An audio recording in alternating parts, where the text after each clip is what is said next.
আসসালামু আলাইকুম। ইন্দোনেশিয়ার এক পরিত্যক্ত ভুতুড়ের বাড়ি থেকে উদ্ধার করা হয় দুই যমজ বোনকে, যার মধ্য থেকে একজন অলরেডি 7 দিন আগে মারা গিয়েছে। তবে রহস্যের ব্যাপার হলো 1 বছর ধরে খাবার এবং পানি ছাড়া অন্য বোনটি এখনো কিভাবে বেঁচে আছে, কেই বা তাদেরকে এখানে আটকে রেখেছে, কেনই বা পুরো বাড়িতে প্রোটেকশন স্পেলের ছড়াছড়ি, যেন কেউ জিন অথবা ভয়ঙ্কর কিছুকে এই বাড়ির মধ্যেই বন্দী করে রেখেছে। আর যদি এমনটি হয়েও থাকে তাহলে উদ্ধার হওয়ার ফলে এখন তো ওই জিন মুক্ত, তাহলে এবার কি ঘটতে চলেছে? এরকমই একটি রহস্যজনক এবং ভুতুরে মায়াবী গল্প নিয়ে আজকের এই ইন্দোনেশিয়ান ইসলামিক মুভি, যার নাম পুসাকা। গল্পের শুরুতে আমরা এক ভয়ঙ্কর বাড়ির দৃশ্য দেখতে পাই, যেটা পুরোপুরি অন্ধকার আচ্ছন্ন ছিল।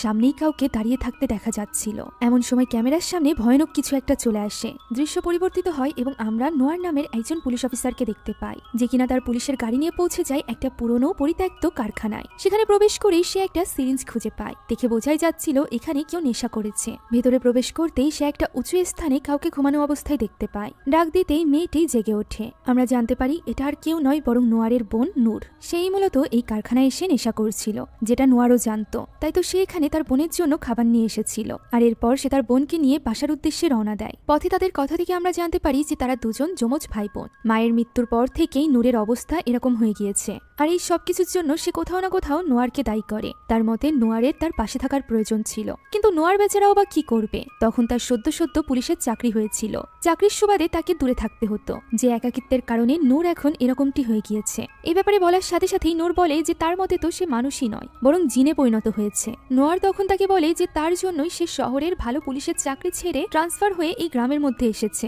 যাতে করে সে নূরের খেয়াল রাখতে পারে। 2 মাস হলো সে এখানে এসেছে। এই 2 মাসের মধ্যে সে 5 বার নূরকে ওই ফ্যাক্টরি থেকে নেশাগ্রস্ত অবস্থায় উদ্ধার করেছে। নোয়ারের এত কিছু করার পরও নূর কেন এখনো নিজেকে সামলে নিচ্ছে না? উত্তরে নূর বলে যে নোয়ার তাকে সবকিছু দিয়েছে, শুধুমাত্র সময় বাদে। আর সে কি একবারও ভেবে দেখেছে যে নূরের কাছে শুধুমাত্র নোয়ারই আছে, এবারে আর কেউ নয়। নোয়ার তবুও নূরকে বোঝানোর চেষ্টা করে যে সে তার কাজ বন্ধ করতে পারবে না। তার পাশাপাশি সে যথেষ্ট চেষ্টা করছে। তবে নূর এইসব কথাই খুব একটা গুরুত্ব দেয় না। এভাবেই কথা বলতে বলতে তারা নূরের বাসার সামনে গিয়ে পৌঁছায়। নূর কোনো রকম কথা না বলে গাড়ি থেকে নেমে সোজা চলে যায় ভেতরে। নূর চলে যাওয়ার পর নোয়ারের কাছে একটা অডিও বার্তা আসে, যেখানে একটা পরিত্যক্ত বাড়িতে একটা লাশ পাওয়ার খবর শুনে নোয়ার সেখানে ছুটে চলে যায়। সেখানে পৌঁছে সে একটু অবাক হয়ে যায়, কেননা এই পুরো জায়গাটা বেশ নিঃশব্দ এবং চুপচাপ ছিল। বাকি পুলিশদেরও সেখানে আসার কথা ছিল, তবে তাদের দেরি হচ্ছে দেখে নোয়ার তাদের কাছে পারমিশন চাই ভেতরে যাওয়ার জন্য। তবে পুলিশ জানায় যে তাদের পৌঁছাতে 5 মিনিট লাগবে, তাই নোয়ার যেন তাড়াহুড়া না করে। নোয়ার এবার সেখানেই দাঁড়িয়ে বাড়ির আশপাশটা দেখছিল। এমন সময় সে বাড়ির ভেতরে কাউকে একটা দেখতে পায়, যে কিনা নোয়ার লাইট মারার আগে সেখান থেকে সরে যায়। এতে করে নোয়ারের সন্দেহ হয় হতে পারে হত্যাকারী এখন এই বাড়ির ভেতর। এ কারণে সে আর দেরি না করে দ্রুত বাড়ির ভেতরে ঢোকার চেষ্টা করে, যেখানে দরজায় একটা শেকলির সাথে 2টো তালা ঝোলানো ছিল, যার মধ্য থেকে একটা তালা বন্ধ ছিল, আরেকটা তালা ছিল খোলা। সে বন্দুকের সাহায্যে তালা ভেঙে ভেতরে প্রবেশ করে। আস্তে আস্তে ভেতরে প্রবেশ করতেই সে ভেতরের একটা দরজার সামনে একটা লবণের বাউন্ডারির উপর পা দিয়ে ফেলে। সে এখানে এটা দেওয়ার কারণ বুঝতে পারে না, তাই সে পা দিয়ে ওই লবণের বাউন্ডারিটি সরিয়ে দেয় এবং ভেতরের দিকে এগোতে থাকে, যেখানে ভেতরের দেওয়ালে সে অদ্ভুত কিছু জিনিস আঁকা দেখতে পায়। দেখেই বোঝা যাচ্ছিল যে এগুলো কালো জাদুর কোনো চিহ্ন। এক স্থানে পৌঁছানোর পর সে কাউকে একটা সামনে দাঁড়িয়ে থাকতে দেখতে পায়, তবে আলো মারতেই সেখানে কেউই ছিল না। এভাবে বেশ কয়েকবার হওয়ার পর হঠাৎই উপর থেকে আওয়াজ আসে, তাই তো নোয়ার চলে যায় সিঁড়ি রুমে। সেখান থেকে সিঁড়ি বেয়ে সে উপরের রুমে যায়, যেখানে প্রবেশ করতেই সে একটা বিচ্ছিরি পচা গন্ধ পাশ করে সে যা দেখে তা দেখার জন্য সে একদমই প্রস্তুত ছিল না। সেখানে একজন মেয়ে বসেছিল, যার কোলে ছিল একটা পচা গলার লাশ। বোঝাই যাচ্ছিল যে বেশ কিছুদিন ধরে এই লাশ এখানেই পড়ে আছে, আর যে এই লাশটি কোলে নিয়ে বসে আছে তার যেন কোনো হুঁশই নেই। নোয়ার তার কাঁধে হাত রাখতেই সে চিৎকার করে ওঠে, আর এখানেই দৃশ্য পরিবর্তিত হয়। আমরা দেখতে পাই সেখানে সব পুলিশরা পৌঁছে গিয়েছে। ওই লাশের পাশাপাশি মেয়েটিকেও সেখান থেকে উদ্ধার করে নিয়ে যাওয়া হয় অ্যাম্বুলেন্সে, কেননা সে চিৎকার করে সেখানেই অজ্ঞান হয়ে গিয়েছিল। এখানে আমরা একজন সার্জেন্টের সাথে পরিচিত হই, যার নাম ছিল লুকমান। লুকমান আরেকজন পুলিশ অফিসারের সাথে সেখানে দেওয়ালে আঁকা ওই চিহ্নগুলোর ছবি তুলছিল। তখন নোয়ার তাদের একটা সন্দেহজনক ব্যাপার বলে, সেটা হলো এই পুরো বাড়িতে ধুলো পড়ে গিয়েছে। ধুলো ছিল না, শুধুমাত্র তালায়। এর মানে এই বাড়িতে একটু আগেও কেউ এসেছে, আর হতে পারে যে এই বাড়িতে একটু আগে এসেছে সেই তালা খুলে এখানে প্রবেশ করেছে এবং লাশ দেখে পুলিশের কাছে কমপ্লেন করেছে। এর মানে ওই ব্যক্তিকে খুঁজে পেলেই তারা অনেক কিছু জানতে পারবে, তাই সে ওই তালাটিকে ফরেন্সিক ডিপার্টমেন্টে দিয়ে দেয়। আর এরপর নোয়ার ফিরে আসে বাড়িতে ফিরে সে যখন ফ্রেশ হচ্ছিল তখন তার পেছনে আমরা একজন মেয়েকে দেখতে পাই, যাকে নোয়ার লক্ষ্য করে না। এরপর অফিস রুমে যেতেই সেখানে থাকা আলমারির দরজা আপনা আপনি খুলে যায়, যা দেখে নোয়ার বেশ অবাক হয়। এমন সময় ধাম করে তার সামনেই আলমারির দরজাটি আবারও বন্ধ হয়ে যায়, যা দেখে নোয়ার এবার ঘাবড়ে যায়। সে বন্দুক তুলে নেয় এবং ওই আলমারির দরজা খোলে। তবে তার ভেতরে কেউই ছিল না, তাই সে আশপাশটা খুঁজতে থাকে। এমন সময় উপরের এটিক থেকে কিছু আওয়াজ আসে, তাই সে একটা মইয়ের সাহায্যে উপরে ওঠে এবং এটিকের দরজা খুলে ভেতরে কিছুই দেখতে পায় না। সেখানে শুধুমাত্র ইঁদুর দৌড়াদৌড়ি করছিল।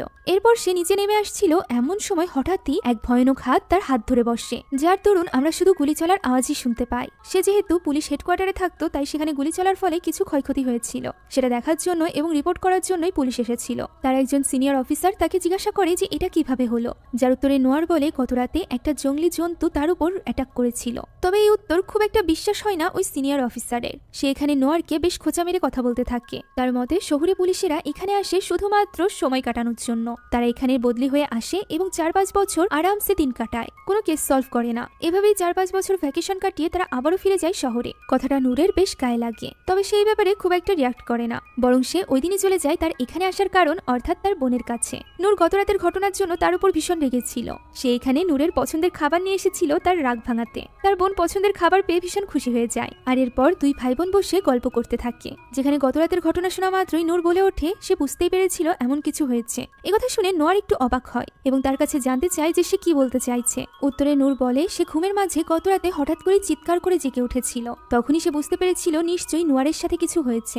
যমজ ভাই বোন হওয়ার কারণে তাদের মধ্যে এরকম কানেকশন ছিল, যদিও নোয়ার এরকম কিছু অনুভব করতে পারতো না। তবে নূরের মতে নোয়ার এখানে আসার পর থেকেই তাদের কানেকশন যেন আরো বেশি শক্তিশালী হয়ে উঠেছে। এখন নূর নোয়ারকে জিজ্ঞাসা করে যে আজ সে অফিস থেকে ছুটি নিতে পারবে কিনা। আজ নূরের একটা প্রোগ্রামে দাওয়াত আছে, যেখানে তার ভাইকেও যেতে বলা হয়েছে। তবে নোয়ার জানিয়ে দেয় যে তার ছুটি নেই। যে ব্যাপারটা নিয়ে নূর একটু কষ্ট তো পায়, তবে এটা নতুন কিছু না, এর সাথে সে এখন অভ্যস্ত। এখন এখান থেকে নোয়ার সরাসরি চলে যায় ফরেন্সিক ডক্টরের কাছে। সেখান থেকে সে জানতে পারে যে মেয়েটি মারা গিয়েছে তার নাম হলো টিনা, আর যে মেয়েটিকে সে উদ্ধার করেছে তার নাম হলো সিয়া। সিয়া এবং টিনা দুজন যমজ বোন। তাদের বাবার নাম মেগাত মাহমুদ। সে মারা গিয়েছে বেশ কিছুদিন আগে একটা দুর্ঘটনায়। টিনার মৃত্যুর ব্যাপারে জিজ্ঞাসা করলে ফরেন্সিক ডক্টর জানায় যে টিনার মৃত্যু হয়েছে আজ থেকে 7 দিন আগে। এ কারণেই তার লাশের অবস্থা এতটা খারাপ ছিল। এছাড়া সে মারা যাওয়ার কারণ হিসাবে জানায় যে টিনা অনেক দিন যাবৎ না খেয়ে থাকার কারণে মারা গিয়েছে, যেটা হয়তো বা সিয়ার সাথেও হয়েছে। তবে সে কিভাবে বেঁচে আছে এই ব্যাপারে ডক্টরের যথেষ্ট সন্দেহ আছে। নোয়ার একটু অবাক হয়ে জিজ্ঞাসা করে যে তারা দুজন কি একই রকম দেখতে ছিল। উত্তরে ফরেন্সিক ডক্টর জানায় যে হ্যাঁ, তারা দুজন একই রকম দেখতে ছিল, শুধুমাত্র সিয়ার হাতের তালুতে একটা জন্ম দাগ আছে, যা টিনার ছিল না। ওই রাতে এই ব্যাপারে তদন্ত করতে নোয়ার চলে যায় হসপিটালে, যেখানে সিয়া ভর্তি ছিল। সেখানে গিয়ে সে সিয়ার হাতের তালুর ওই জন্মদাগটা দেখতে পায়। সে তার ফাইলটা ঘাটাঘাটি করছিল, এমন সময় হঠাৎই সিয়া উঠে বসে এবং ভয়ঙ্করভাবে পর্দার পিছে কিছু একটা দেখাতে থাকে। নোয়ার সেদিকে যায়, তবে পর্দার পিছে সে কিছুই দেখতে পায় না, কিন্তু তার পাশেই আমরা কাউকে একটা দেখতে পারছিলাম। কিছু না দেখে নোয়ার পিছে ফিরে দেখতে পাই সিয়া তো তখনও পর্যন্ত অজ্ঞান। নোয়ার একটু অবাক হয়। এমন সময় ভেতর থেকে কিছু আওয়াজ আসে, যা শুনে সে সেদিকে এগিয়ে যায়। প্রথমে তো মনে হচ্ছিল পর্দার পেছনে যেন কেউ দাঁড়িয়ে আছে, তবে পর্দা সরাতেই সেখানে কাউকেই দেখা যায় না। খানিকটা খুঁজে নোয়ার সেখানে কাউকেই পায় না। সে যখন দাঁড়িয়েছিল এমন সময় হঠাৎই আমরা সিয়ার চোখ খুলতে দেখতে পাই, যে কিনা হঠাৎ করেই খুব অসুস্থ হয়ে পড়ে এবং রক্ত বমি করতে শুরু করে। নোয়ার ছুটে আসে তার কাছে, যেখানে সিয়া প্রচন্ড ছটফট করছিল। ডক্টররাও তার কাছে ছুটে আসে এবং তাকে শান্ত করার চেষ্টা করতে থাকে। এমন সময় নোয়ার সিয়ার হাতের মুঠোয় একটা তাবিজের মতো কিছু একটা খুঁজে পায়। এই জিনিসটা সিয়ার পেট থেকে বের হয়েছে। সেই তাবিজটা খুলে তার ভেতরে একটা ছবি পায়। এটা মূলত সিয়ার চাচার ছবি ছিল, যেটা জেনে নোয়ার বেশ অবাক হয়। এখন অফিসে ফিরে সে এই ব্যাপারেই তদন্ত করছিল, যেখানে একজন পুলিশ অফিসার আসে এবং তাকে জানায় যে মহিলাটি তাদেরকে কল করে ওই লাশের ব্যাপারে জানিয়েছিল সে মূলত দৌড়াতে দৌড়াতে তাদেরকে কল করেছিল, যেটা ভয়েস রেকর্ডারের মাধ্যমে তারা জানতে পেরেছে। তবে তার পরিচয় অথবা ওই নাম্বার তারা পায়নি, যেহেতু সে যে নাম্বার থেকে কল করেছিল সেটা একটা প্রাইভেট নাম্বার ছিল। নোয়ার এই ব্যাপারে আরো বেশি তদন্ত করতে বলে। এমন সময় সেখানে লুকমান আসে। লুকমান নোয়ারকে নিয়ে বেশ চিন্তিত ছিল। তার মনে হচ্ছিল নোয়ার হয়তো বা এই কেসে খুব বেশি মনোযোগী হয়ে পড়েছে, তাই সে নোয়ারকে নিজেকে সামলে নিতে বলে। তখন নোয়ার বলে টিনার লাশের যে অবস্থা তাতে সে এই কেস সমাধান না করা পর্যন্ত থামবে না। লুকমানকেও সে এই কাজে সাহায্য করতে বলে। আর এরপর সে তদন্ত করতে সরাসরি চলে যায় সিয়া এবং টিনার চাচার অফিসে। সেখানে পৌঁছে সে দেখতে পায় অফিস পুরোপুরি খালি, সেখানে যেন কেউই নেই। আস্তে আস্তে সে ভেতরে এগোতেই দরজার অপর পাশে সে কাউকে একটা বসা অবস্থায় দেখতে পায়। তবে দরজাটি তখন অদ্ভুতভাবে একা একাই বন্ধ হচ্ছিল এবং খুলছিল। সে ওই ঘরে প্রবেশ করে এবং ওই লোকটিকে ডাক দেয়। তখনই আকস্মিক তার পেছন থেকে কেউ একটা চলে যায় আরেক রুমে, যেটা অনুভব করে সে পেছনের দিকে ফিরে তাকায়। তবে সে সেখানে কাউকেই দেখতে পায় না। আর যখন সে আবারও অফিস রুমে রুমের ভেতরে তাকায়, দেখতে পায় চেয়ার তো খালি, এর মানে এখানে কেউ ছিলই না। এমন সময় পেছনের ওই ঘর থেকে আওয়াজ আসে। সে আস্তে আস্তে করে ঘরের ভেতরে ঢুকেই হতবাক হয়ে যায়, কেননা সেখানে ছিল সিয়া এবং টিনার চাচা, যে কিনা হাওয়ায় ভাসছিল। সে এখানে নোয়ারকে দেখে বেশ অদ্ভুত কিছু কথা বলতে থাকে, যে তার এই জায়গা নয়, বরং সে অন্য জগৎ থেকে এসেছে, সে যেন নিজের জগতে ফিরে যায়। কথা বলতে বলতেই ওই শক্তি ওই লোকটিকে ভীষণভাবে আঘাত করতে থাকে, যেটা আটকাতে গেলে ওই শক্তি নোয়ারকেও দূরে ছুঁড়ে ফেলে। এমন সময় লোকটি নিজের মাথা নিজেই টেবিলের সাথে আঘাত করতে থাকে, আর এইভাবেই সে নোয়ারের সামনে মারা যায়, যা দেখে নোয়ার বেশ হতাশ হয়ে পড়ে। কিছু সময়ের মধ্যে সেখানে পুলিশের পুরো টিম চলে আসে। এখানে ওই লাশের গলা থেকে লুকমান একটা লকেট পায়, যেটা সে নিজের কাছে রেখে দেয়। এখন নোয়ারের হালকা প্রাথমিক চিকিৎসার পর সে আবারও ভেতরে চলে আসে তদন্ত করতে, যেখানে সে লুকমানের কাছ থেকে জানতে পারে সিয়া এবং টিনার পরিবারকে এখানকার সবাই চেনে। তাদের দাদাবাড়ি বেশ সম্ভ্রান্ত পরিবার, তবে তার মায়ের ব্যাপারে খুব একটা কেউ জানে না। তারা শুধু জানে 1 বছর আগে তার ক্যান্সার হয়েছিল এবং সে মারা গিয়েছে। এইসব নিয়ে কথা বলতে বলতে নোয়ার লক্ষ্য করে পাশের আলমারির কিছু ফাইল বেশ অস্বাভাবিক লাগছে। হাত দিতেই সে বুঝতে পারে এটা কোনো ফাইল নয়, বরং এই সেকশনে সামনের দিকে ফাইলের ছবি রাখা রয়েছে, যাতে করে মনে হয় এখানে ফাইল রয়েছে। আসলে ছবির আড়ালে রয়েছে সেখানে কালো জাদুর কিছু জিনিসপত্র, অর্থাৎ সিয়ার চাচা এখানে কালো জাদু করত। যে ব্যাপারটা জানার পর তারা বেশ হতবাক হয়ে যায়। নোয়ার বুঝতেই পারছিল না যে সে এবার কি করবে, যদিও লুকমান তাকে বলে যে আল্লাহর উপর ভরসা রাখতে। মূলত লুকমানের এইসব ব্যাপারে বেশ ধারণা ছিল। সেই ধারণা থেকেই সে জানায় যে নিশ্চয়ই কালো জাদুর মাধ্যমে কেউ জিন এই পরিবারের পেছনে লাগিয়েছে, যে কারণে এই সব কিছু হচ্ছে। সেই ব্যাপারে আরো বেশি তদন্ত করতে চাইছিল, তবে নোয়ার তো এইসবে অতটা বিশ্বাস করত না। সে বুঝতেই পারছিল না যে এখন সে কোন দিকে এগোবে। এইসব নিয়ে কথা বলতে বলতে সে যখনই সেখান থেকে বের হয়, দেখতে পায় সামনে ওই পুলিশ অফিসার রয়েছে, যে কিনা সেদিন তাকে টন্ট মেরে কথা বলেছিল। এই পুলিশের সামনে অন্তত পক্ষে সে হার মানবে না। এই কারণেই সে তখনই চলে যায় সিয়া এবং টিনার দাদা বাড়িতে তাদের দাদির সাথে কথা বলতে। সেখানে তখনও পর্যন্ত তারা জানতো না যে এই বাড়ির একটা ছেলে একটু আগেই মারা গিয়েছে। নোয়ার দরজায় গিয়ে নক করলে দরজা খোলে ওই বাড়ির বউ ফাইজা, অর্থাৎ যে মারা গিয়েছে তার স্ত্রী। ফাইজা দরজা খোলার পর নোয়ার সরাসরি চলে যায় ফাইজার শাশুড়ির কাছে এবং তাকে জানায় যে তার ছেলে আর এই পৃথিবীতে নেই। যা শোনার সাথে সাথে ফাইজা এবং তার মেয়ে ইটা কাঁদতে শুরু করে। তখন নোয়ার সিয়ার দাদি অর্থাৎ নাজমাকে জিজ্ঞাসা করে যে তার আরেক ছেলের 2টো মেয়ে আছে, এই ব্যাপারে সে কি জানে। নাজমা জানায় সে অত কিছু জানে না। তখন নোয়ার তাকে দুঃসংবাদ দেয় যে তার 2 নাতনির মধ্য থেকে এক নাতনি অর্থাৎ টিনা মারা গিয়েছে। সিয়া এখনো পর্যন্ত হসপিটালে ভর্তি। যা শুনে ইডা আরো জোরে কেঁদে ওঠে। তখন নোয়ার জিজ্ঞাসা করে ইডার নিশ্চয়ই টিনার সাথে খুব ভালো সম্পর্ক ছিল, যার উত্তরে বেশ রহস্যজনকভাবে নাজমা বলে ওঠে ইডার সাথে তো টিনার মাত্র কয়েকবারই দেখা হয়েছে, ও এমনি নিজের বাবার জন্য কাঁদছে। ইডাও ভয়ে ভয়ে এই ব্যাপারে সায় দেয়। এখন নোয়ার চাইছিল বাড়িটা ভালো করে ঘুরে দেখতে, যে সেখানে কোনো রকম ক্লু পাওয়া যায় কিনা। সে যখন ফাইজাকে নিয়ে ঘরগুলো ঘুরে দেখছিল, তখন অন্যদিকে রান্নাঘরে ছিল ইডা। ইডা হঠাৎই একটা রিফ্লেকশনে ভয়ঙ্কর কিছু একটা দেখতে পায়, যা কিনা তার পিছেই দাঁড়িয়ে ছিল, যা খালি চোখে দেখা যাচ্ছিল না। এটা দেখে তার হাত থেকে একটা কাপ নিচে পড়ে ভেঙে যায়। পরবর্তীতে সে যখন দেখতে পায় রিফ্লেকশনে কিছু দেখা যাচ্ছে না, তখন সে রিল্যাক্স হয়ে কাপের ভাঙা টুকরোগুলো উঠাতে শুরু করে।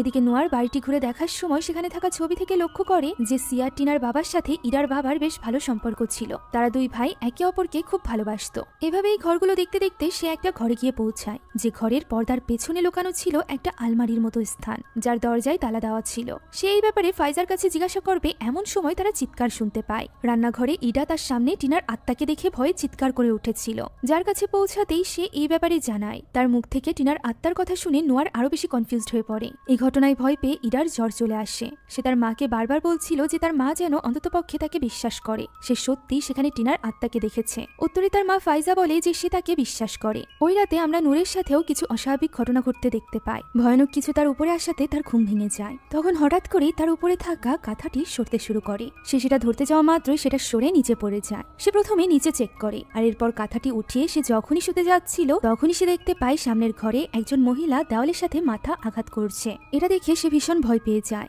তবে লাইট জ্বালাতেই সবকিছু গায়েব হয়ে যায়। এমন সময় সে রুমের বাইরে দিয়ে নোয়ারকে হেঁটে যেতে দেখতে পায়। তাই সে ঘর থেকে বের হয় এবং নোয়ারকে ডাকতে ডাকতে তার পিছু করতে থাকে। তবে সে বাইরে যেতেই বাইরে থাকা সবগুলো লাইট নিভে যায়। ফলে সে এবার মোবাইলের টর্চ লাইট দিয়ে নোয়ারকে খুঁজতে থাকে। এমন সময় হঠাৎই নোয়ার তার পিছে চলে আসে। ফলে আচমকা ভয় পেয়ে তার হাত থেকে ফোনটি পড়ে যায়। সে নোয়ারকে এর জন্য বকাবকি করছিল। এমন সময় তার ফোনে নোয়ারের কল আসে, যা দেখে নূর এবার ঘাবড়ে যায়। সে ভয়ে ভয়ে ফোনটি তোলে। তখন ফোনের অপর পাশ থেকে নোয়ার তাকে বলতে থাকে সে যেন পিছে ঘুরে না তাকায়। একথা বলতে না বলতেই সে পিছে ঘুরে তাকায় এবং এক ভয়ানক মূর্তি তার সামনে চলে আসে। এই ভয়ানক স্বপ্ন দেখে তার ঘুম ভেঙে যায়। হ্যাঁ, এতক্ষণ যাবৎ যা কিছু হচ্ছিল সব সে স্বপ্নে দেখছিল। নূর দেখতে পাই বেডের সাইডে রাখা তার এবং নোয়ারের ফটোতে নোয়ারের চোখগুলো অস্বাভাবিক দেখাচ্ছে। হতে পারে এটা নূরের জন্য কোনো কিছুর ইঙ্গিত ছিল। তাই তো সে চিন্তিত হয়ে তখনই ফোন করে নোয়ারকে। নোয়ার তখনও ওই কেস নিয়েই ভাবছিল। এত রাতে কল করার কারণ জিজ্ঞাসা করলে নূর এখানে কিছু বলতে পারে না, যা দেখে নোয়ার একটু বিরক্ত হয়, কেননা সে কাজে ছিল। এটা শুনে এবার নূর আরো বেশি বিরক্ত হয়ে যায়, কেননা সে চিন্তিত ছিল, এ কারণেই সে তাকে কল করেছিল। তবে নোয়ারের মতে নূর হয়তোবা ড্রাগস নিয়েছে, এ কারণেই সে তাকে নিয়ে উল্টোপাল্টা ভাবছে। যা শুনে রেগে গিয়ে নূর ফোন কেটে দেয়। এই সময় নোয়ার লক্ষ্য করে সামনে বোর্ডে থাকা সব ছবির মধ্য থেকে টিনার লাশের ছবিটি নিচে পড়ে গিয়েছে। সে সেটা তুলে একটা টেবিলে রাখে। এমন সময় সে দেখতে পাই ওই বোর্ডে তো টিনার ছবি ঠিকঠাকই আছে। সে টেবিলের দিকে ঘুরে তাকাতেই দেখতে পাই টেবিলের উপর ওই ছবিটি নেই, যেটা সে মাত্রই টেবিলের উপর রেখেছে। পর মুহূর্তে বোর্ডে তাকাতেই সে দেখতে পায় বোর্ডে কোনো ছবিই নেই, সবগুলো তো নিচে পড়ে গিয়েছে। নোয়ার সেগুলো তুলতে যায়। এমন সময় পেছনে তার ওই সিনিয়র অফিসার চলে আসে। হুঁশ ফিরতে এসে দেখতে পাই উপরে বোর্ডে সবগুলো ছবি ঠিকঠাক ভাবেই আছে। ফলে এই ঘটনায় সে হতভম্ব হয়ে পড়ে। তাই তো সে তার সিনিয়র পুলিশ অফিসারের সাথে কোনো রকম কথা না বলে তখনই সেখান থেকে বেরিয়ে যায়। অন্যদিকে আমরা ফাইজাকে দেখতে পাই। তার গলায়ও তার হাজবেন্ডের মতো ওই লকেটটি ছিল। সে ওই লকেটটি খুলে ফেলে। এটা খুলে সে যেন স্বস্তির নিঃশ্বাস ফেলে। আর এরপর সে নামাজ আদায় করতে যায়। নামাজের শেষ রাকাতে সে যখন সিজদা দেয় তখন হঠাৎ করেই তার হাতের উপর এক ভয়ঙ্কর হাত দেখা যায়। সে আস্তে আস্তে করে ভয়ে সিজদা থেকে ওঠে। তখনই হঠাৎ করে তার সামনে থাকা ওই জিন নিজে মাথা তুলে তাকায়। আর এরপর আমরা শুধুমাত্র ফাইজার চিৎকারের শব্দ শুনতে পাই। একই সময় বাড়িতে গিয়ে পৌঁছায় নোয়ার বাড়িতে ঢুকে দেখতে পায় তার জিনিসপত্র সব উল্টোপাল্টা ভাবে পড়ে আছে। সেখানে সে তার এবং তার বোনের ছবি পায়, যেটা ভেঙে গিয়েছিল। এই সময় কেউ একজন যেন তার বাড়ি থেকে দৌড়ে বেরিয়ে যায়, যা দেখে সে সাথে সাথে বন্দুক হাতে তার পিছু করতে থাকে। তবে বাইরে গিয়ে সে কাউকেই পায় না। এমন সময় তার কাছে কল আসে এবং তাকে দ্রুত হসপিটালে যেতে বলা হয়। হসপিটালে গিয়ে সে দেখতে পায় সিয়ার অবস্থা বেশ খারাপ। সে ছটফট করছিল। হঠাৎ করেই সে বিছানা থেকে উঠে যায়। তার যেন কষ্ট হচ্ছিল। সে দেখতে পায় তার মুখ থেকে আস্তে আস্তে করে বেরিয়ে আসছে চুল। এই একগোছা চুল টেনে বের করতেই তার সাথে বেরিয়ে আসে আরো একটি তাবিজ, যে তাবিজের ভেতরে ছিল ফাইজার ছবি। এটা দেখে নোয়ার বুঝতে পারে এবার ফাইজাও বিপদে আছে। তাই সে তার পুরো পুলিশ ফোর্স নিয়ে পৌঁছে যায় ফাইজার বাড়িতে, যেখানে বারবার দরজা ধাক্কানোর পরও দরজা কেউ খোলে না। তাই তারা পেছনের দরজা দিয়ে আস্তে আস্তে করে ভেতরে প্রবেশ করে। ভেতরে প্রবেশ করতেই তারা দেখতে পায় সামনে বসে আছে নাজওয়া, এবং তার সামনেই ইরার সাথে ফাইজা খুব অদ্ভুত আচরণ করছে। দেখে বোঝাই যাচ্ছিল ফাইজার উপর কোনো জিনে আসর করেছে, যেটা বুঝতে পেরে লুকমান তখনই দোয়া কালাম পড়তে শুরু করে। এতে করে ওই জিন কিছুটা ছটফট করে আর এরপর বলে যে সে ইরাকে নিজের করে নিবে এবং তার মালিককে তার যোগ্য অধিকার পাইয়ে দিবে। একথা বলে সে চিৎকার করতে শুরু করলে নাজওয়া তার দিকে ওই লকেটটি উঁচু করে, যার ফলে ফাইজার ভেতরে থাকা ওই জিন এবার উপরে উঠে যায় এবং দেওয়ালের সাথে আটকেই উল্টোপাল্টা বলতে থাকে। নোয়ার তখন বলে নাজওয়াকে সরিয়ে নিতে। নাজওয়া সরে যাওয়ার সাথে সাথেই ফাইজা নিচে পড়ে যায় এবং স্বাভাবিক হয়ে যায়। তবে ইরা তখন তাকে দেখে ভীষণ ভয় পাচ্ছিল। তাই তো পুলিশরা জিজ্ঞাসাবাদের জন্য ফাইজাকে তাদের সাথে করে নিয়ে আসে। তবে আসার সময় সে নাজমাকে বলে যে তার জন্যই এই সবকিছু হয়েছে। সে তাদেরকে এখন কোন মোড়ে এনে ফেলেছে, যেটা খেয়াল করে নোয়ার। পরদিন সে এই ব্যাপারেই ফাইজাকে জিজ্ঞাসাবাদ শুরু করে। ফাইজা তখনও কোনো কিছুই বলতে চাইছিল না। সে বলে সে শুধুমাত্র নিজের মেয়েকে রক্ষা করতে চায়। তখন নোয়ার বলে এটা করতে গেলে তাকে সবকিছু খুলে বলতে হবে। তখন ফাইজা বলে সেই ওই ব্যক্তি যে কিনা পুলিশকে কল করে ওই লাশের ব্যাপারে জানিয়েছিল। একথা বলে সে বলে যে সে প্রথম থেকেই এই সব কিছুর মধ্যে জড়াতে চাইছিল না, শুধুমাত্র নিজের মেয়েকে রক্ষার খাতিরে, কিন্তু এখন সে এই কাজে ব্যর্থ। এমন সময় হঠাৎই ফাইজার কিছু একটা হয়ে যায়। সে উপরের দিকে তাকায় এবং বলে ওইটা এখানেও পৌঁছে গিয়েছে। একথা বলেই সে নোয়ারের পিছে তাকায়। নোয়ার পিছে ঘুরে দেখতে পায় সেখানে কিছুই নেই। এমন সময় ফাইজা হামলে পড়ে নোয়ারের উপর। সে তাকে জানে মেরে ফেলার চেষ্টা করছিল। তখনই সেখানে পুলিশরা চলে আসে এবং তাকে সামলে নেয়। এমন সময় ফাইজা নোয়ারের পেছনে ওই জিনকে দেখতে পায় এবং ভয়ে সেখান থেকে দৌড়ে পালাতে শুরু করে। সকলে তাকে আটকানোর জন্য তার পিছে পিছে যায়। তবে এমন সময় রাস্তায় উঠতেই ফাইজার অ্যাক্সিডেন্ট হয়ে যায়। সে সেখানেই মারা যায়। এই ঘটনায় নোয়ার আরো বেশি ফ্রাস্ট্রেটেড হয়ে পড়ে। ফাইজাই একমাত্র ব্যক্তি যার কাছ থেকে সে সবটা জানতে পারত। তবে এখন আর তাকে জানানোর জন্য ফাইজা বেঁচে নেই। এমন সময় তার কাছে কল আসে এবং সে জানতে পারে সিয়ার জ্ঞান ফিরে এসেছে। তার সাথে এখন কথা বলা যাবে। যা জানা মাত্রই নোয়ার আর এক মুহূর্তও দেরি করে না। সে তখনই চলে যায় হসপিটালে। সেখানে সিয়া যখন তার বোনের মৃত্যুর ব্যাপারে জানতে পারে তখন সে ভীষণ ভেঙে পড়ে। আর এরপর সে সবটা নোয়ারকে খুলে বলে। মূলত তার বাবা বেশ কর্মঠ একজন লোক ছিল, যে কিনা তার জীবন দশায় অনেক সম্পদ করেছে। তবে এরই মাঝে তার মায়ের ক্যান্সার দেখা দেয়, যার ফলে তার বাবা ভীষণভাবে ভেঙে পড়ে। আর এই ভেঙে পড়ার কারণেই একদিন তার বাবার গাড়ি চালানোর সময় অমনোযোগিতার ফলে অ্যাক্সিডেন্ট হয়, তার বাবা মারা যায়। ইসলামিক নিয়ম অনুযায়ী তার বাবার যে সম্পদ ছিল তার মাত্র 2 আনা তার মা পায়, বাকি সম্পদ চলে যায় তার দাদি এবং চাচার কাছে। তার দাদি তাদেরকে কোনো রকম আর্থিক সহায়তা করতে নাকচ করে দেয়।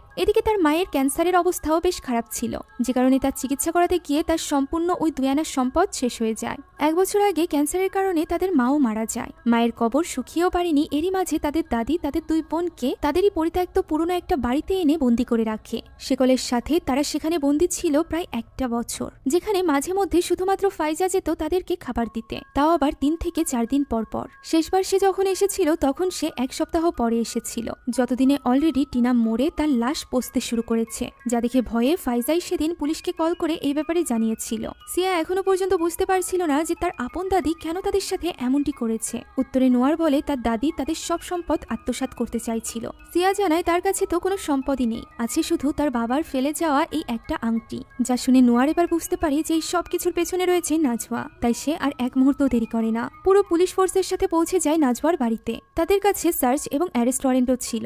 সেখানে দরজা খুলে ইডা, আর এরপর তারা পুরো বাড়িটি তল্লাশি নিতে শুরু করে, যেখানে উপরের রুমের ওই আলমারির পেছনে ছিল এক কালো জাদুর ঘর, দেখতে যেন একটা ছোট্ট শয়তানের পূজার মন্দির। সেখানে সে ফাইজা এবং তার হাজবেন্ডের ছবিও দেখতে পায়, যা থেকে এটা ক্লিয়ার হয়ে যায় যে এই সব কিছুর পেছনে রয়েছে নাজওয়া। তাই তারা চলে আসে নাজওয়াকে গ্রেফতার করতে। এটা তো এটা দেখে কান্নাকাটি করছিল, কেননা এই পৃথিবীতে নাজওয়া ছাড়া এখন আর তার কেউ ছিল না। নাজওয়াকে যখন নিয়ে যাওয়া হচ্ছিল তখন সে নোয়ারকে ডেকে বলে যে এখন যদি তারা তাকে এই বাড়ি থেকে বের করে তাহলে নাজওয়ার পরিবারের সাথে যা কিছু হয়েছে ওই একই জিনিস ঘটবে নোয়ারের পরিবারের সাথেও। যা শুনে নোয়ার ভয় পায় না, বরং সে নাজওয়াকে গ্রেফতার করে নিয়ে আসে। তাদের সিনিয়র পুলিশ অফিসার নাজওয়ার স্বীকারোক্তি নেয়, আর এরপর সে বাইরে এসে নোয়ারকে জানায় সিয়া এবং টিনার ব্যাপারটা নাজওয়া স্বীকার করে নিয়েছে, তবে তার ছেলে এবং পুত্রবধূর মৃত্যুর ব্যাপারে সে কোনো কিছুই বলতে চাইছে না। সিনিয়র অফিসার এখানে নোয়ারের কাছে ক্ষমা চায়, তাকে প্রথমে খারাপভাবে ট্রিট করার জন্য। সেই সাথে ধন্যবাদ জানায় এই কেসটিকে একা হাতে হ্যান্ডেল করার জন্য। সে এবার নোয়ারকে বাড়িতে ফিরে রেস্ট নিতে বলে, যা শুনে এবার নোয়ারও বাড়ির উদ্দেশ্যে রওনা দেয়। তখনই তার কাছে একটা কল আসে এবং সে জানতে পারে যে তার বোন আবারও পুরনো ওই ফ্যাক্টরিতে গিয়েছে। এর মানে নূর আবারও নেশা করছে, তাই তো সে ছুটে চলে যায় ওই কারখানায়। কারখানার যে স্থানটাতেই নূর ঘুমিয়ে থাকতো সেখানে গিয়ে সে নূরকে ডাকতে থাকে এবং তাকে বকতে বকতে সে ওই চাদর সরায়। চাদর সরিয়েই সে দেখতে পায় সেখানে তো কেউই নেই, যা দেখে এবার সে পুরো কারখানায় নূরকে খুঁজতে আরম্ভ করে। অন্যদিকে আবারও সিয়ার শরীর খারাপ হতে শুরু করেছিল, যে কারণে সেখানে পৌঁছে গিয়েছিল লুকমান। এদিকে কারখানায় খুঁজতে খুঁজতে নোয়ার দেখতে পায় তার সামনেই নূর চাদর মুড়ি দিয়ে শুয়ে আছে। এমন সময় তার কাছে লুকমানের কল আসে। সে কলে কিছুই শুনতে পারছিল না। আস্তে আস্তে করে পরিবেশটা বেশ থমথমে হয়ে আসে। আমরা দেখতে পারছিলাম নোয়ারের পেছনে কেউ দাঁড়িয়ে আছে, তবে নোয়ার তো তাকিয়েছিল সামনে শুয়ে থাকা নূরের ওই স্থানটিতে, যেখানে এখন আর কেউই ছিল না। এমন সময় হুট করেই সে সিঁড়ির ওপর কাউকে দেখতে পায়। সেটা দেখে কি করবে তা বুঝে উঠতে পারছিল না, তখনই আচমকা ওই জিন এসে তাকে ভয় দেখায়। এই ঘটনার পর সে আর ওই কারখানায় অপেক্ষা করে না। এমন সময় লুকমান তাকে আবারও কল করে এবং সিয়ার অবস্থার ব্যাপারে জানায়। নোয়াররা তো মনে করেছিল এই সবকিছুর পেছনে রয়েছে নাজওয়া, তার করা কালো জাদুর কারণেই সিয়া হয়তোবা অসুস্থ হয়ে পড়ছে। তবে নাজওয়া তো এখন আটক, তাহলে সিয়া কিভাবে অসুস্থ হলো? দৃশ্য চলে যায় হসপিটালে এবং আমরা দেখতে পাই সিয়ার মুখ থেকে আবারও একটা তাবিজ বের হয়েছে, যেখানে আর কারণ নয় বরং রয়েছে নাজওয়ার ছবি, যা দেখে নোয়ার এবার আরো বেশি হকচকিয়ে যায়। নাজওয়া যদি এই সব কিছুর পেছনে থেকে থাকে তাহলে তাকে মারার জন্য সিয়ার উপর কালো জাদু কে করবে? এটা বড় কথা নয়, বরং এখন বড় ব্যাপার ছিল নাজওয়াকে বাঁচানো। তাই তো সে তখনই যোগাযোগ করার চেষ্টা করে পুলিশ স্টেশনে। তবে পুলিশ স্টেশনে অলরেডি ভয়ঙ্কর সব ঘটনা ঘটতে শুরু করেছিল। সেখানে একজন মাত্র পুলিশ অফিসার ছিল, যার সাথে অলরেডি ভয়ানক সব ঘটনা ঘটছিল। এদিকে এই সব কিছু নাজওয়াও টের পাচ্ছিল। সে দোয়াদুরিত পড়ছিল, এমন সময় তার পেছনের দরজাটি খুলে যায় এবং সেখানে আমরা ওই জিনকে দেখতে পাই। এদিকে ওই পুলিশ স্টেশনে থাকা একমাত্র অফিসার হানিফ আটকে পড়েছিল একটা রুমে। সেখানে সে সাহায্যের জন্য চিৎকার চেঁচামেচি করছিল, সেই সাথে দোয়াদুরুদ পড়ছিল। এরই মাঝে পুলিশ স্টেশনে পৌঁছে যায় নোয়ার। যেহেতু পুলিশ স্টেশনে কোনো ইলেকট্রিসিটি ছিল না, তাই সে আশপাশটা দেখতে থাকে। এভাবেই সে গিয়ে পৌঁছায় হানিফের দরজার সামনে। সেখানে হানিফ তার কাছে সাহায্য চায়, তবে দরজায় হাত দিতেই সেখানকার লকটি খুলে হাতে চলে আসে নোয়ারের। ফলে সে তখনই দরজাটি খুলতে পারে না। হানিফ জানায় সে ঠিক আছে, তাই তো নোয়ার তার ব্যাপারে আর চিন্তা না করে সরাসরি চলে যায় নাজওয়ার কাছে, এটা দেখার জন্য যে সে ঠিক আছে কিনা। তবে ঘরে যেতেই সে দেখতে পায় নাজমা হাওয়ায় ভাসছে। সে তার গলার ওই বিশেষ লকেটটি নোয়ারের দিকে তাক করে দোয়াদুরুদ পড়ছিল, তবে এতে কোনো লাভ হয় না। মুহূর্তের মধ্যেই নাজমার গলা কেউ চেপে ধরে। এরপর তাকে হাওয়ায় তুলে খুবই ভয়ঙ্করভাবে তাকে মেরে ফেলে। জানি যে চোখের সামনে দেখে নোয়ারের রু যেন কেঁপে ওঠে। এমন সময় তার পেছনে থাকা হুডি পরা কেউ একজন দৌড়ে পালিয়ে যায়, যা দেখে নোয়ার ভাবে এই সব কিছুর পেছনে হয়তোবা ওই ব্যক্তিই দায়ী। তাই সে বন্দুক হাতে ওই ব্যক্তির পিছু করতে থাকে। এভাবে পিছু করতে করতে সে পুলিশ স্টেশনের পেছনের জঙ্গলে চলে যায়। তবে সেখানে গিয়ে সে ওই ব্যক্তিকে হারিয়ে ফেলে। যে কারণে সে কল করে বাকি পুলিশদেরকে সেখানে ডাকে। সে বেশ হতাশ হয়ে পড়েছিল। এমন সময় উপর থেকে ওই জিনকে নেমে আসতে দেখা যায়, যে কিনা তার উপর আক্রমণ করতেই যাচ্ছিল। এমন সময় নোয়ার তার দিকে ফিরে গুলি চালিয়ে দেয়, ফলে কিছু দূর গিয়ে পড়ে ওই ব্যক্তি, যার কাছে আস্তে আস্তে করে এগিয়ে যায় নোয়ার। কাছে গিয়ে সে যা দেখে তা দেখার জন্য একদমই প্রস্তুত ছিল না। সে দেখতে পায় এটা অন্য কেউ নয়, বরং তারই বোন নূর, যার অবস্থা এখন বেশ খারাপ ছিল। বোনের এই অবস্থা দেখে সে চিৎকার করে কাঁদতে থাকে এবং ওয়াকি টকিতে সাহায্য চায়। এই সময় নূর শুধুমাত্র একটা কথাই বলে যে আমি তোমাকে দেখেছিলাম। সে তাকে পুরো কথাটি বলতে পারে না। এখন পুলিশ সেখানে চলে আসে এবং নূরকে নিয়ে যাওয়া হয় হসপিটালে। অন্যদিকে নূরের উপর গুলি চালানোর জন্য নোয়ারকে গ্রেফতার করা হয়। তবে তার উপর শুধুমাত্র এই একটা আরোপই ছিল না, বরং ছিল নাজমাকে মারার আরোপও, যা শুনে নোয়ার হতবাক হয়ে যায়। তখন তার ওই সিনিয়র অফিসার তার সামনে একটি ভিডিও ফুটেজ চালায়, যেটা সিসিটিভি ক্যামেরার ফুটেজ ছিল। আর এই ফুটেজে স্পষ্ট যে তখন নাজমাকে ওইভাবে হাওয়ায় ভাসিয়ে মেরে ফেলেছিল নোয়ার নিজে। আর এটা দেখেই সেখান থেকে দৌড়ে পালিয়েছিল তার বোন নূর। এটা দেখে নোয়ার আস্তে আস্তে সবকিছু উপলব্ধি করতে পারে। মূলত প্রথম থেকে যে কয়টা মার্ডার হয়েছে সেগুলো সেই করেছিল। জিনের আসরে এসে সেই ইডার বাবাকে টেবিলের সাথে আঘাত করে করে মেরে ফেলেছিল। তার ভেতরে থাকা ওই জিন দেখেই ইডার মা দৌড়ে রাস্তায় পালিয়েছিল এবং মারা গিয়েছিল।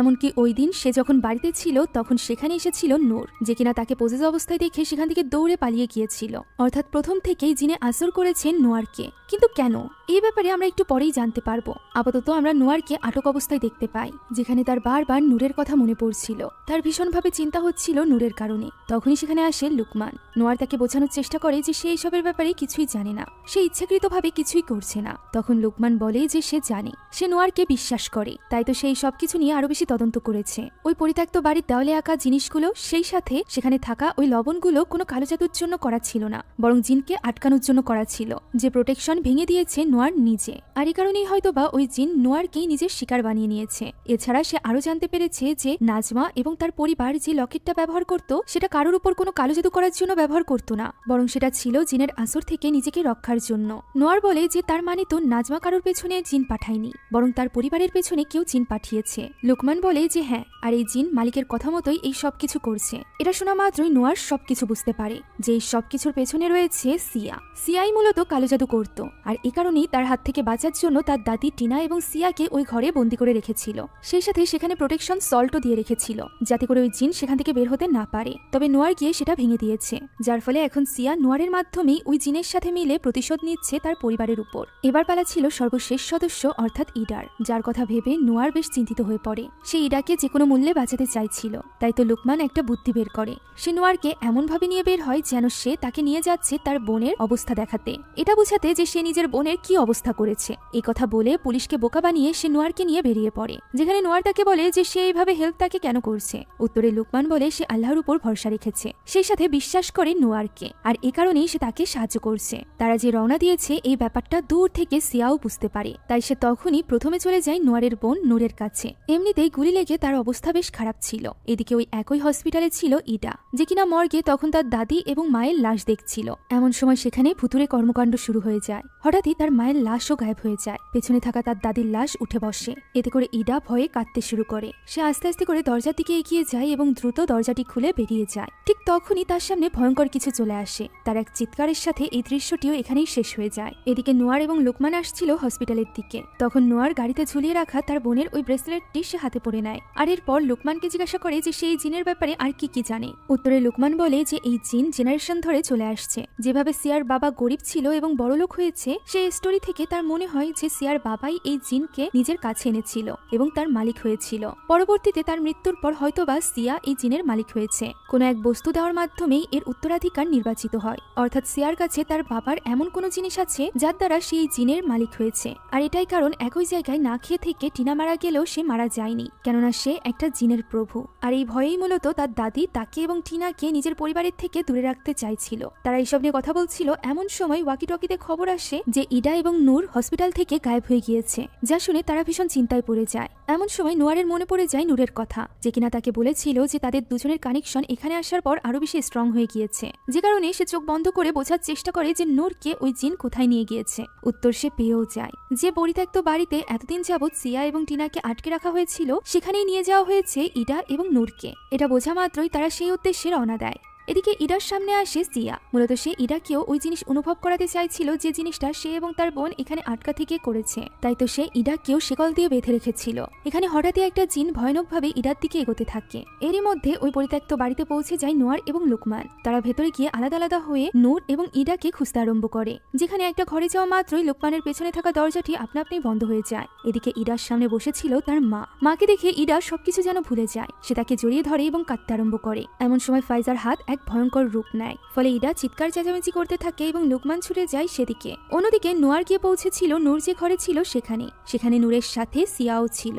সিয়া এখানে নূরকে হাওয়ায় ভাসিয়ে তোলে। তখন নোয়ার তাকে প্রশ্ন করে যে তারা কি দোষ করেছে। সে তো উল্টে সিয়াকে মুক্ত করেছে। তবে এতটুকু জীবনে এত কিছু দেখার পর, সেই সাথে এই শক্তি পাওয়ার পর সিয়া তো ভালো মন্দের পার্থক্যও ভুলে গিয়েছিল। তাই তার সামনে যেই আসছিল তাকেই সে শেষ করে দিতে চাইছিল। নোয়ার বন্দুকুচু করলে খুব সহজেই সিয়া তা দূরে ফেলে দেয়। ফলে নোয়ার বুঝতে পারে যে এবার তার লোকমানের কথাই মেনে নিতে হবে। আল্লাহর কালাম দিয়েই এই জিনকে হারাতে হবে। তাই সে আয়াতুল কুরসি পড়তে আরম্ভ করে, যা শোনা মাত্রই সিয়ার শক্তি কমতে শুরু করে। তার হাতে থাকা ওই আংটিটি জলজল করে জ্বলতে আরম্ভ করে, যা দেখে নোয়ারের আর বুঝতে বাকি থাকে না যে এই আংটির মাধ্যমেই সিয়া তার বাবার ওই জিনকে পেয়েছে। তাই তো সে এই সুযোগ নিয়ে সাথে সাথে সিয়ার উপর গুলি চালিয়ে দেয়। সিয়া মাটিতে পড়লে সে ছুটে যায় নূরের কাছে। তবে ওই জিন এবার নূরের মধ্যে ঢুকে গিয়েছিল, যে কিনা নোয়ারের গলা চেপে ধরে হাওয়ায় ভাসতে আরম্ভ করে। যা দেখে নোয়ার এবার নূরকে মনে করাতে থাকে তাদের দুজনের ভালো মুহূর্তগুলোর কথা। সেই সাথে সে নূরকে ফাইট করতে বলে। তখনই নূরের চোখ পড়ে নোয়ারের হাতে থাকা ওই ব্রেসলেটের দিকে, যা দেখা মাত্রই সে সত্যিই ফাইট করতে আরম্ভ করে এবং ওই জিন দুর্বল হয়ে পড়ে। নোয়ার তার হাত থেকে মুক্ত হয়ে যায়। এরই মাঝে সিয়াও আবার সুস্থ হয়ে উঠে দাঁড়ায় এবং আক্রমণ করে নোয়ারের উপর। নোয়ার এখন জানতো যে সিয়াকে হারাতে হলে তাকে কি করতে হবে। তাই সে দোয়া কালাম পড়তে আরম্ভ করে, যা শোনা মাত্রই আল্লাহর তরফ থেকে যেন সাহায্য চলে আসে। পেছনে থাকা একটা কাঠের বড় চালি তার উপর এসে পড়ে, যার ফলে সিয়া নিচে পড়ে যায়। সেই সাথে নিচে পড়ে যায় নূর এবং নোয়ার। নোয়ার তখনও হাল ছাড়েনি। সে আয়াতুল কুরসি পড়তে পড়তে সিয়ার দিকে এগিয়ে আসে এবং তার হাত থেকে ওই আংটিটি খুলে নেয়, যেটা খুলতে তার বেশ কষ্ট হয়। তবে সেটা সিয়ার হাত থেকে আলাদা হওয়া মাত্রই আপনা আপনি আগুন ধরে ধ্বংস হয়ে যায়। তখনই উপর থেকে আরো একটি চালি নিচে পড়ে, যেটা থেকে নূরকে বাঁচানোর জন্য নোয়ার তার উপরে চলে আসে। ফলে সে অনেক বেশি আহত হয়ে পড়ে। অন্যদিকে সবকিছু থেমে যাওয়ার সাথে সাথে লুকমানের সামনের দরজাটিও খুলে যায়। সে গিয়ে ইডাকে উদ্ধার করে নেয়। এদিকে যতক্ষণে নূরের জ্ঞান ফেরে ততক্ষণে নোয়ার অজ্ঞান হয়ে গিয়েছিল। তাকে এই অবস্থা দেখে নূর চিৎকার করে কাঁদতে থাকে, কেননা তার এই পৃথিবীতে ভাই ছাড়া আর কেউই ছিল না। এমন সময় আমরা পেছনে দেখতে পাই সিয়ার লাশ নেই, অর্থাৎ সিয়া যেখানে পড়েছিল সেখানটাই সে নেই। এর মানে কি সে বেঁচে আছে? দৃশ্য পরিবর্তিত হয় 2 সপ্তাহ পরে। আমরা নূর এবং নোয়ারকে দেখতে পাই, যারা কিনা একটা পার্কের বেঞ্চে বসেছিল এবং নূর তার পছন্দের খাবার খাচ্ছিল। তাদের কথা থেকে আমরা জানতে পারি নূর এখন নেশা করা বন্ধ করে দিয়েছে। নোয়ারও ইতিমধ্যে বুঝতে পেরেছে যে তার নূরকে যথেষ্ট সময় দেওয়ার প্রয়োজন ছিল, যেটা সে দেয়নি বলেই নূরের এই অবস্থা হয়েছিল। তাই সে নূরের কাছে ক্ষমা চায়। এরই মধ্যে সেখানে চলে আসে লুকমান এবং নোয়ারের হাতে হাতকড়ি পরিয়ে দেয়। মূলত সে এখানে কিছু সময়ের জন্য নূরের সাথে দেখা করতে এসেছিল। তার উপর এখনো পর্যন্ত সিয়াদের ওই কেস চলছিল। যেহেতু আইনের চোখে জিন বলে কোনো কিছু নেই, তাই এইসব ঘটনার জন্য এখনো পর্যন্ত আইনের চোখে দায়ী ছিল নোয়ার। এখানে নূর নোয়ারকে বলে যে লুকমান বেশ হ্যান্ডসাম। আমরা বুঝতে পারি নূর এবং লুকমান একে অপরকে পছন্দ করতে শুরু করেছিল, যে ব্যাপারটা নোয়ারও বুঝতে পারছিল। তবে সেই ব্যাপারটা ইগনোর করে সামনের দিকে এগিয়ে যায়। এখান থেকে দৃশ্য পরিবর্তিত হয় এবং আমরা ইডাকে দেখতে পাই। মাত্র কিছুদিনের ব্যবধানে পুরো পরিবারকে হারিয়ে ইডা এবার পুরোপুরি একা হয়ে গিয়েছিল। সে একা একা বাসে করে কোথাও একটা যাচ্ছিল। এমন সময় তার পেছনের সিটে আমরা সিয়াকে দেখতে পাই, যে কিনা ভয়ঙ্করভাবে ইডার দিকে তাকায়। আর এখানেই এই গল্পটি শেষ হয়ে যায়। আশা